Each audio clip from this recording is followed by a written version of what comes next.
So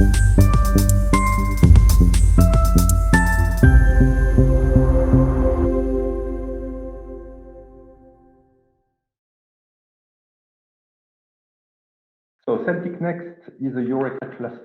So it's, I will come back what is Eureka rapidly and what is the ECP, the Eureka Clusters program. But the main information here is that CELTIC-NEXT is the world industry-driven Eureka Clusters program, ICT, so Information Communications Technologies, for non-profit, involving all the major ICT industry players, service providers, many SMEs, and research institutions and academia to enable a secure, trusted, and sustainable digital society. CELTIC exists since 2003, but this ECP program has been created in 2021, joining several clusters into cooperation between another. So, what is Eureka? Eureka is a transnational program following national priorities. So, as you can see on this slide, it is between national programs, which are meant to develop and maintain critical mass and differentiation at national level towards the competition from international, and European level programs, which are looking at a European strategy in a top-down fashion, deciding at a central level what kind of, let's say, innovation is needed for Europe, where Europe should lead, and so on. So Eureka is at the cross section of those two levels of interest. This means that Eureka enables international, transnational cooperation, but following national priorities, and this is very important. So the clusters program itself has been created in June 2021 by the inclusion of pre-existing clusters. We have 5 clusters in the ECP. I will rapidly go over the 4 colleagues. We operate in close cooperation with public authorities and many industry players, and we are based on long-standing industry-driven ecosystems like CELTIC-NEXT with 21 years, soon 21 years. So that's for the ECP. We are 5 clusters. So CELTIC is the next generation ICT system and services for a secure digital society. Eurogia 2030 is looking at low carbon energy technologies. ITR, software innovation and digital transition, smart, advanced manufacturing and production technologies, and XCCS, sustainable digital transformation in electronic components and systems. What we offer all the clusters under this program are opportunities to fund transnational R&D consortia, access the best companies and knowledge institutes and academia, projects initiated by industry in line with national priorities, and this is, you see, where we come back to this central position in the landscape between national programs and European Commission-driven programs, global and trusted cooperation in the communities. All people know each other in our communities. There are long-lasting cooperation and support of experts with an industrial viewpoint. So I will explain the process later on in this presentation. You will see where our experts are involved and what is their role. Okay, so now very specialized on CELTIC for the rest of the day. We have, since the launch of CELTIC in 2003, achieved a number of projects which are now over 180. Over 1.2 billion joint investment between public and private sources of funding. So we have financed over now 12,000 man-years or person-years. Our community, through all the projects which are, yes, in ICT, but they are also very much looking at verticals. We have touched 1,156 or even more now companies and institutions, covered in 41 countries of operations, 650 or more now, patents directly generated, 60% of SMEs. This is pretty stable. So 60% of SMEs, which is very important and very much aligned with strategies in national authorities, because we all know that the growth is mostly driven by SMEs. So 1,500 and more products and services on the market, an enormous number of prototypes and trials, sustaining also learning and developing skills with 1,480 PhDs and MScs financed and over that now, and over 4,600 scientific publications. So also providing a lot of knowledge to the world. So we are open to all entities willing to align their business targets, because we are industry driven, with the national public priorities, because we are driven also by the national public, let's say, targets for the different countries forming Eureka, and which are supporting the clusters by running common R&D and I projects in order to advance development and uptake of advanced ICT solutions and accelerating their own time to market, but also the verticals that are now better than ever supported by telecom since the arrival of 5G. So we are, as said, under the umbrella of Eureka, the focus on next generation communications and services. We have a flexible community. We organize several types of calls, which is a kind of differentiator with our colleagues. We have not only the bottom-up calls, so what we call bottom-up, because we are not, let's say, forcing the choice of a certain topic in the call. We are opening the entire roadmap on SRIA, you will see, and the best projects with the better impact, the better innovative step and so on are those ones who will get the label. We are not prescribing how many projects we will award the label for a specific topic in the roadmap. So these are the two calls. One of them is, for example, this one here we speak about, the autumn call, but we have one in spring. And we organize as well larger, let's say, calls, projects, which is a kind of combination of those, called flagship calls or flagship projects, which are prepared in another way. It's more like having the big industry players and a restricted number of public authorities co-defining a topic, a large one, of course, but then opening this as an open competition between the different industry RTOs and so on to address these more restricted topic, but still large enough to have a touch of bottom-up. Finance through public and private funding and transnational R&D and I cooperation. So that's very important. It's a match funding scheme. So only universities might get 100% in certain countries, but that's following national funding schemes, which are usually based on match funding. So this is why we say public and private funding are combined. We are open to any organization willing to contribute to an industry-driven European and beyond ICT research program. So our mission, because we have a mission, a vision, and we have a strategy to achieve those. So we are on the mission to foster our Eureka collaborative R&D and program for the ICT community. We work for the ICT community. We work for you. So we are looking at helping you fund your projects by giving you a label which is representing the quality of your proposal, and with this label you apply in national funding schemes with a better chance to get them. Our mission is also to accelerate the deployment and uptake of advanced ICT services, because that's an important point.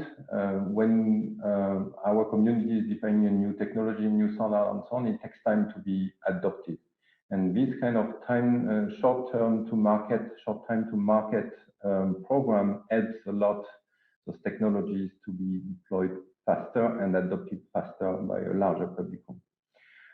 We are also on the mission to employ the new network concepts of 5G and beyond and lead to the innovation, ownership, and implementation of 6G in Eureka countries. There are lots of national programs looking at that, and we work together with them in order to foster and develop Europe as a lead in One point, Eureka is larger than Europe. So when I say Europe, it's Eureka. And even here you see a neologism where instead of saying European manufacturers, we say Eurecan manufacturers and service providers, because we are also covering South Korea, Canada, South Africa, and then a list of countries that is reaching now 47 countries.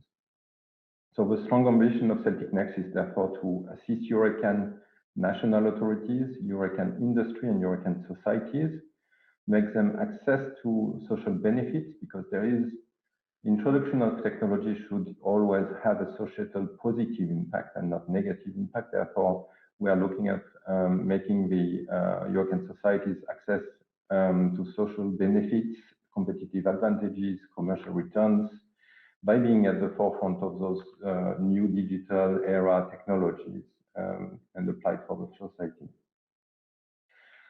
So what we do, I touched that already a little bit. We are managing an international quality label.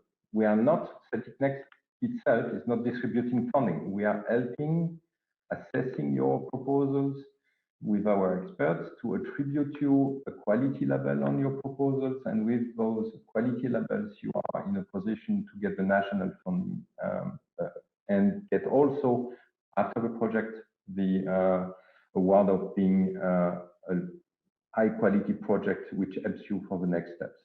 So we manage this international quality label that enables the international consortia to employ more successfully, as said, and assemble them to fund international cooperative innovations. This is why we are in the middle. That means you can apply nationally, but you will have a national project.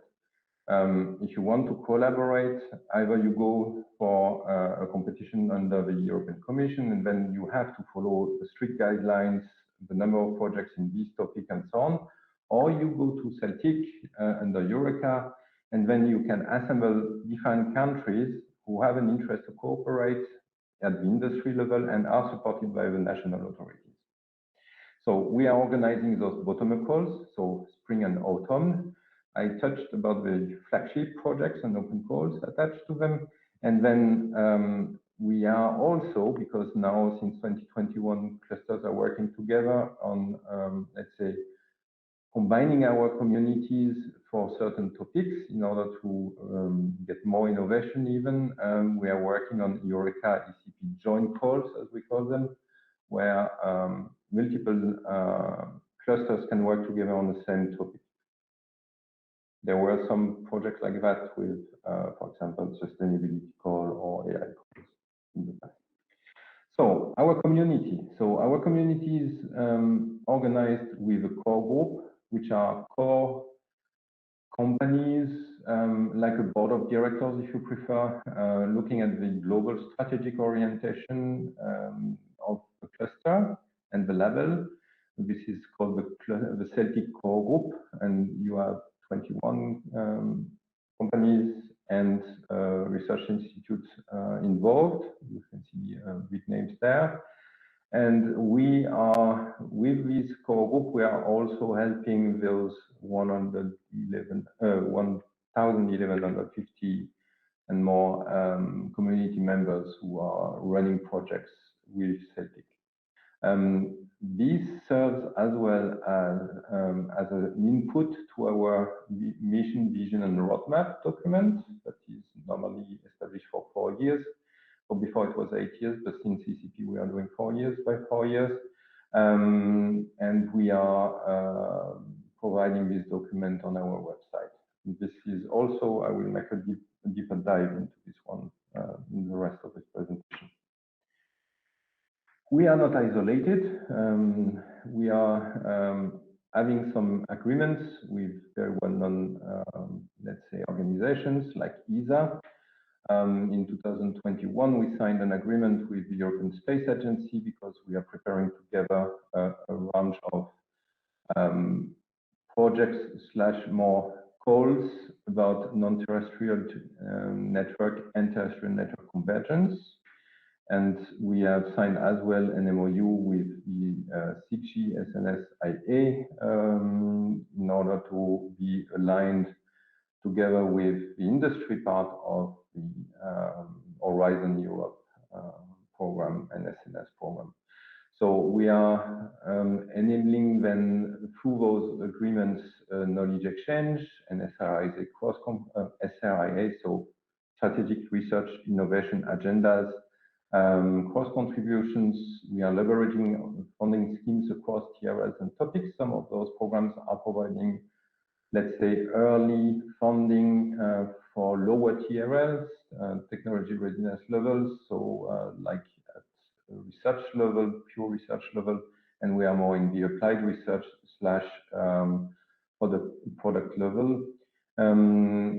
We are also looking at trying to avoid that our community, which is very often applying to Horizon Europe as well, or to ESA programs, to avoid that there's a collision in time in the dates of the calls between the different organizations.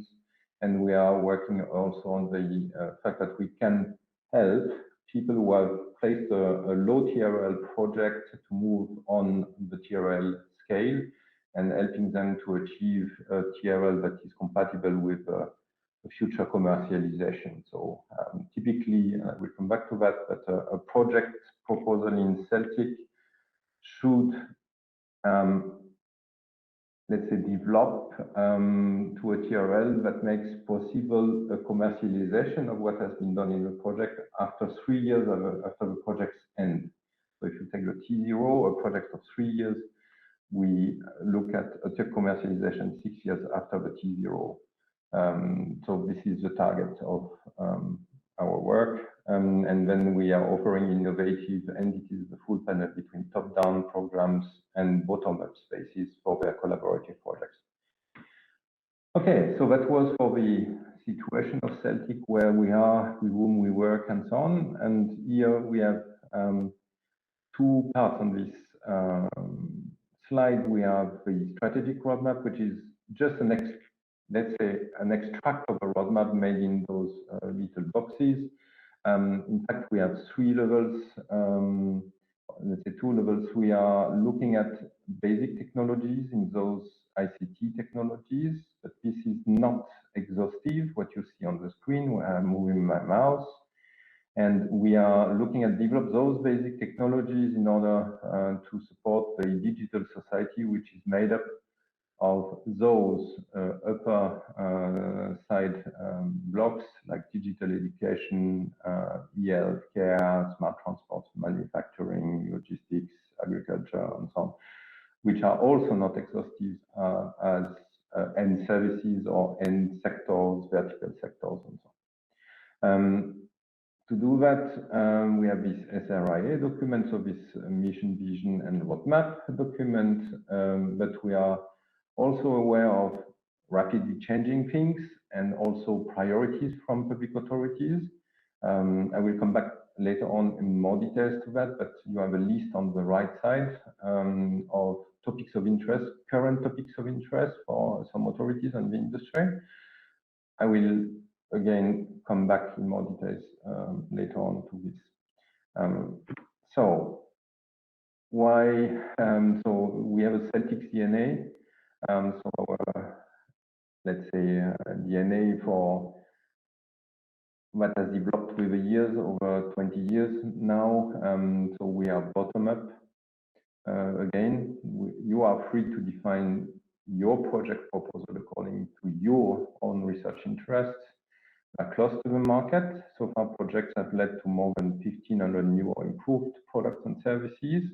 And again, we are looking at 3 years horizon after project's end to reach the market. A high success rate, so high quality proposals have a good chance to receive funding. We have an average success rate of 60% over the years, and flexibility. Project focus can be adjusted to new technological developments in the field, and also to anything that is inherent of the life of a project and industry. So that means that sometimes you are working with a partner, and unfortunately it was a startup and they didn't make it in getting their funding rounds. so they have to withdraw from the project. We are flexible. I will come back in more details as well, but we have a so-called PCR process, so project change request process, where if you want to change anything in the project, for example, you want to add partners, or you want to add a topic, or you want to change a topic, or you have to reduce because one partner has disappeared and you need to redistribute the work, or you need to bring a company replacing this partner and so on. You just need to write this PCR, send it to us, we analyze it, and if we are fine with your proposal, then we just say yes, you can continue the project with the new characteristics. So that's the flexibility that is rare to find, and it is all for your success. And this is the right part of the slide. I won't read through all of those topics, but globally, you get a globally recognized label. You get professional coaching and mentoring. That means that we assign you a program coordinator, like Christiane or myself acting as, to help you driving your project during its life. We are also doing midterm reviews and final term reviews with you to assess where you are in the project, if there are any correction action to be done to help you achieve your targets at the end of the project and so on. So we are coaching you.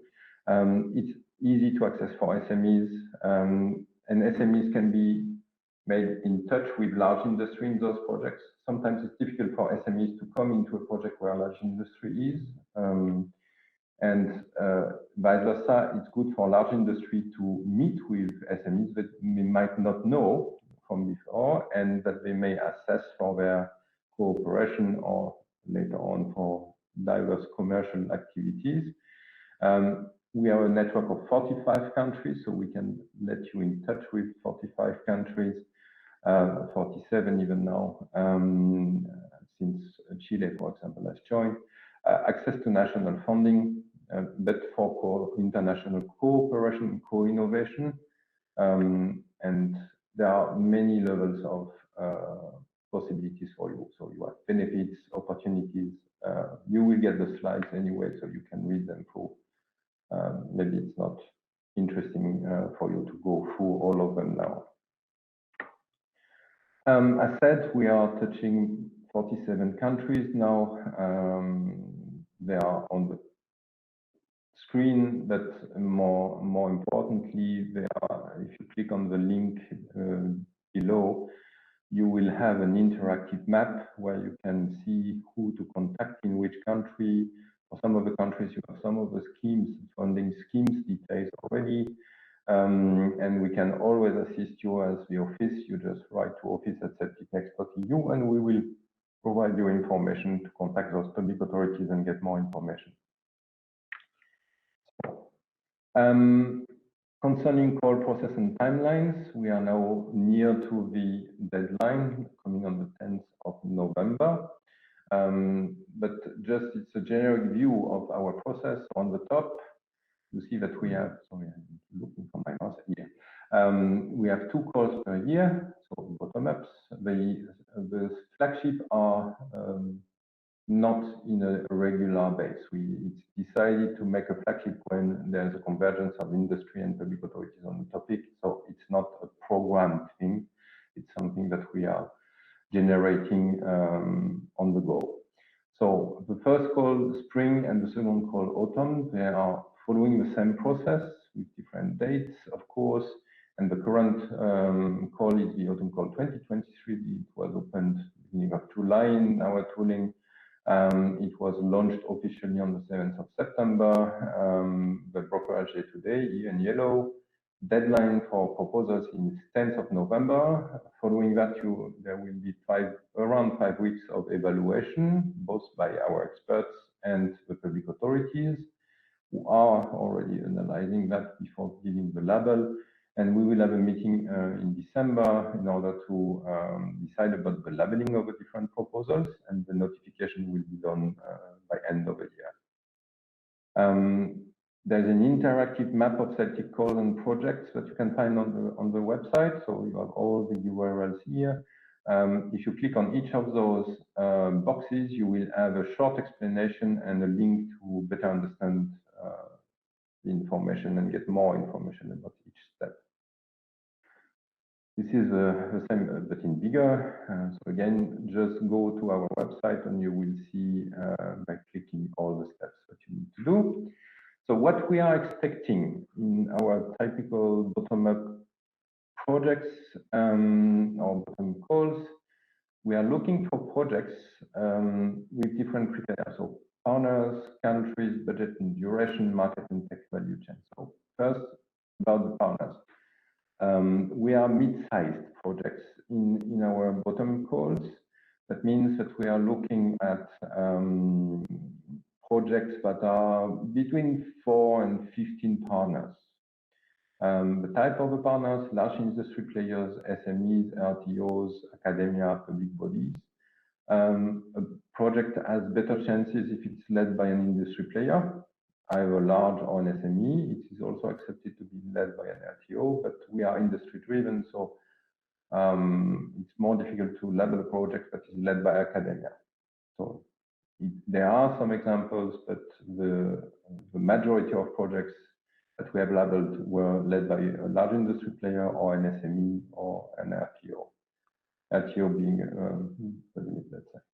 Number of countries involved. There's a rule in Eureka that is valid for all programs, all clusters, which is a minimum of 2 countries. But since it is based on national, let's say, applications after the label, if an application is unfortunately not accepted in one of the countries of the project, if you have only 2 countries and you make -1, you have only 1 country, it's not eligible anymore for the label. So that's why we are pushing for having 3 countries at minimum, so that in case one is not financing the project at the end, or partners are not, and decide to withdraw before the beginning, you are still 2 countries from the Eureka network in your project, and you are still eligible for the label and for the funding from the national authority. So that's important to have 3 as minimum, and up to 7. More countries makes it difficult to manage. So for this size of project, so we recommend between 3 and 7 countries. And as said, it's strictly more than 2 Eureka countries. On the terms of budget and duration, usually we have projects of 3 years duration, but it can be 24 if you are sure that you can achieve your results and you for example, you have put under pressure by the market and you need to make under 2 years, so you can put 24 months and you can go up 48 months. Longer projects are not usually feasible because national schemes usually are not over 3 years plus extension or 4 years. So you should be in the scale of 24 to 48, and usually we see 36 months projects. Market tech and value, the budget.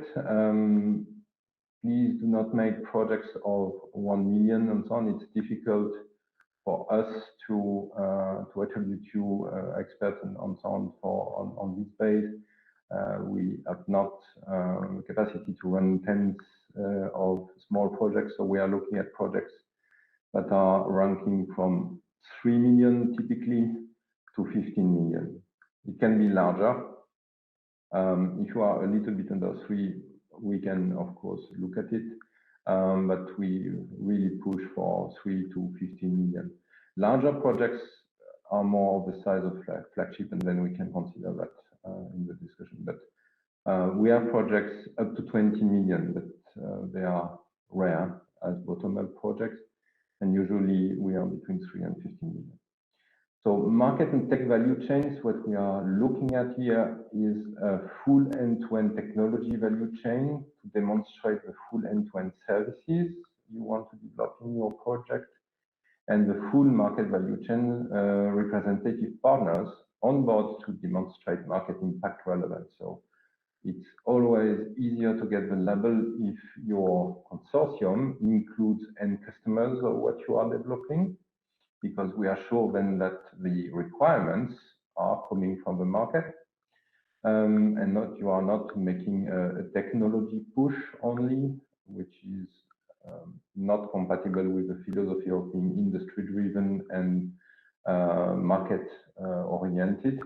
And the same applies for the technology value chain, that if you have an end-to-end system with different bricks, and some of the bricks needs to be modified, for example, it is of course recommended to have those people developing those bricks in your end-to-end chain of service. Okay, so that's for bottom-up call projects. I will not spend too much time here on the flagship because we are speaking today on the bottom-up call from autumn 2023. But just for your information, when we speak about flagship projects, we speak about 50 to 90 participants, which are regrouped under sub-projects, 3 to 4, with common working groups, so transversal or horizontal work packages between the projects, 5 to 10 countries, and a budget of 50 to 75 million euro joint investment between public and private, and no flagship under 2 or 3 years, and it's more 4 years. Historically viewed. The same applies for the market and tech value chains for flagship. Okay, so I don't know. Sorry. So just this slide to show that our community is active. So in the bottom of Spring Call 2023, we had 13 valid proposals representing 51 million euro joint budget and 1,030 full-time equivalents. So present years, from 102 participants in 21 countries. We had the leveling meeting, and out of those 13, 6 projects have been labeled and are in setup phase. Our bottom call, so we speak today about, we have a kind of range of flagships, so we are preparing the next one for 2024, and we have also started, as said, with ESA to look at a 3-dimensional networking, NTN, non-terrestrial network, terrestrial network convergence space flagship. So we are working on this as well. This call, the deadline, as said, for the 10th of November. Evaluation November, December 2023, and project starts from March 2024, if everything goes well at national level. So if you feel you don't have the time to apply to the 10th of November, the spring call is in 6 months, so you can explain here your project search and start the preparation in this call. But of course, we are looking to get good proposals in this autumn call, and we know we will get some good ones. So what we do as well to enable those calls, we are doing launch days, proposals days, annual events. We have a brokerage platform. So we haven't done this big event from CELTIC-NEXT since COVID, but we are planning to have one next year. So hopefully we will be able to gather the community around an event in 2024 to have an anniversary of the 21 years of Celtic. So that's what you see here, and we have also awards that will be run during that day to elect the best projects in the last years from Celtic. Some previous information on what happened with the previous flagship projects, just to say that we are also doing larger things. So with SACER Sendate, 60 partners, 80 million, 80 partners, 70 million, which led to world first innovations. The current one, AINet, which will end in 1 year around, which is looking at AI-based network management in 3 sub-projects with common working groups. And so far, we have this kind of countries in this AINet. I don't want to spend too much here, but you see the implication of such a big project.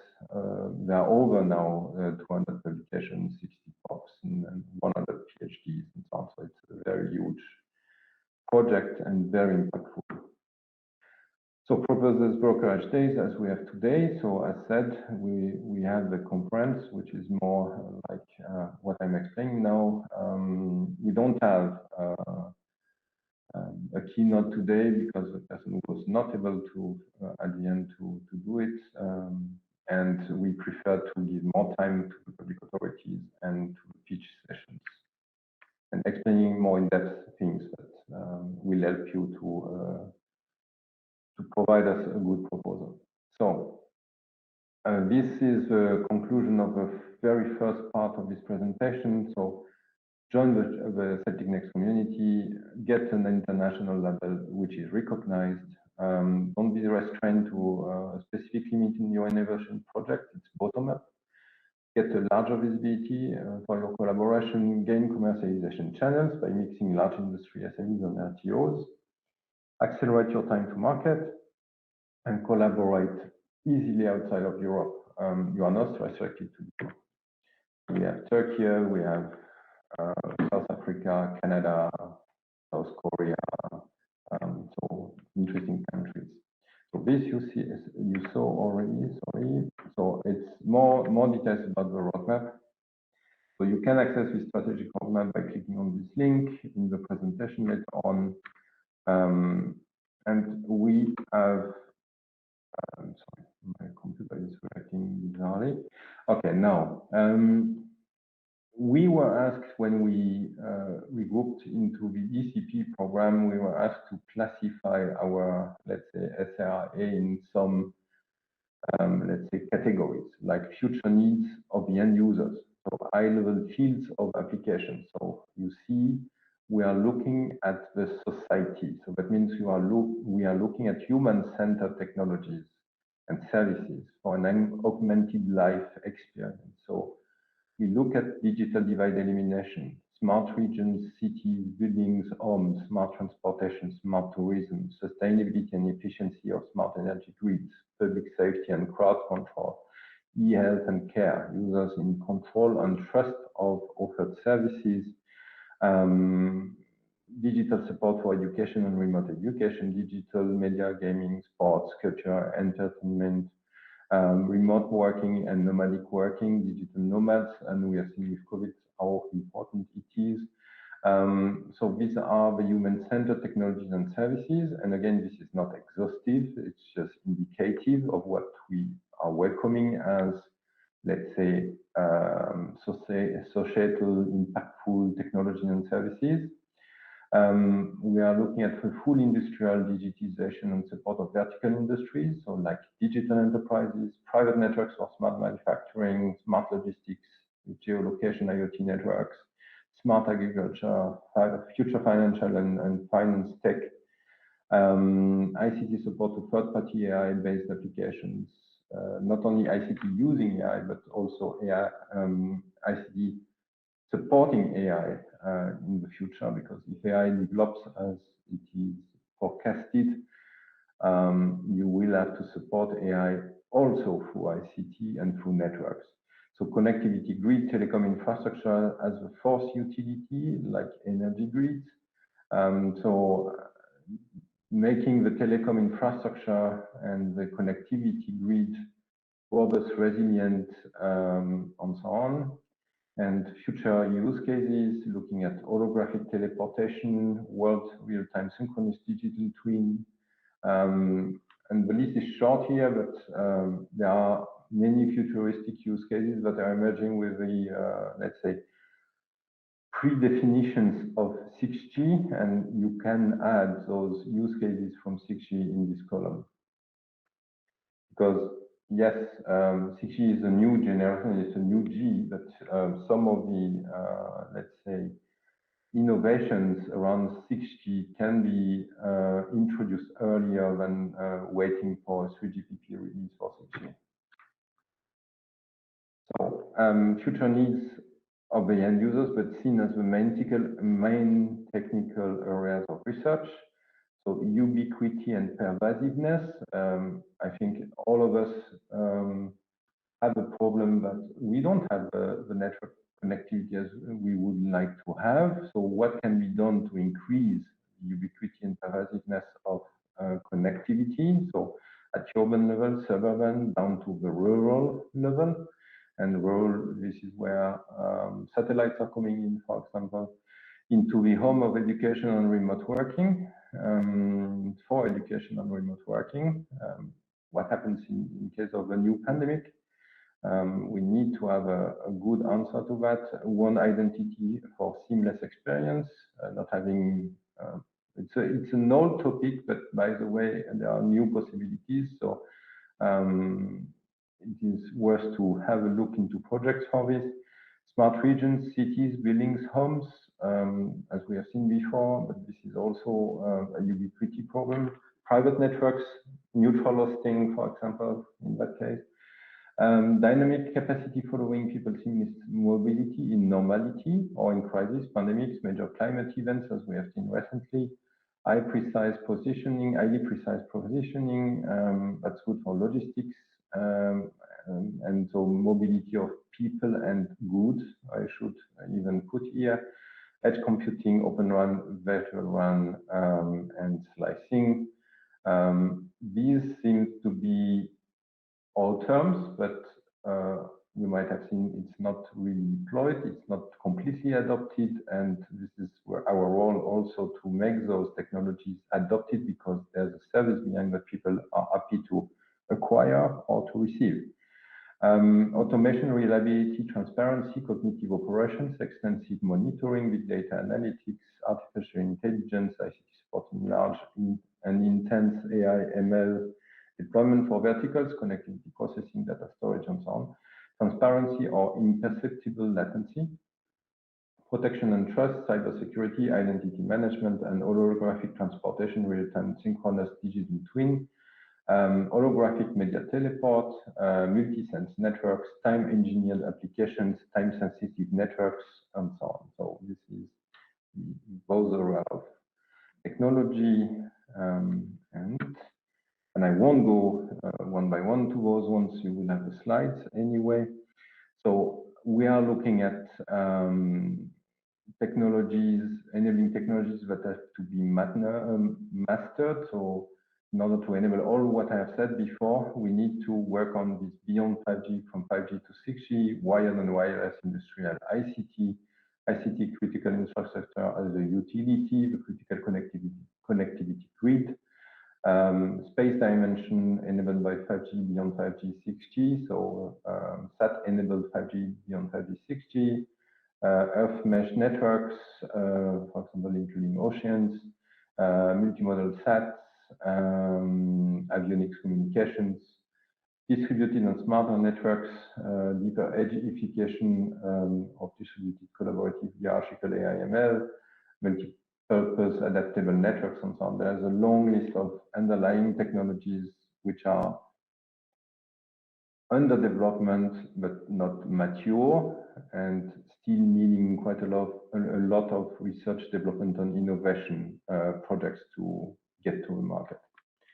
So that was for this part of the roadmap. So you see it's large, and we are always happy to see projects on topics we have not listed in our SRIA, because we are not omniscient, and we are always happy to see innovation. So if you have a topic that is not visible in what we are listing, you are also welcome to make an application. You won't have how to say, you won't be rejected because of that. We will have a careful look at your proposal, and if it's fulfilling let's say the criteria that Christiane will explain you, you have a chance.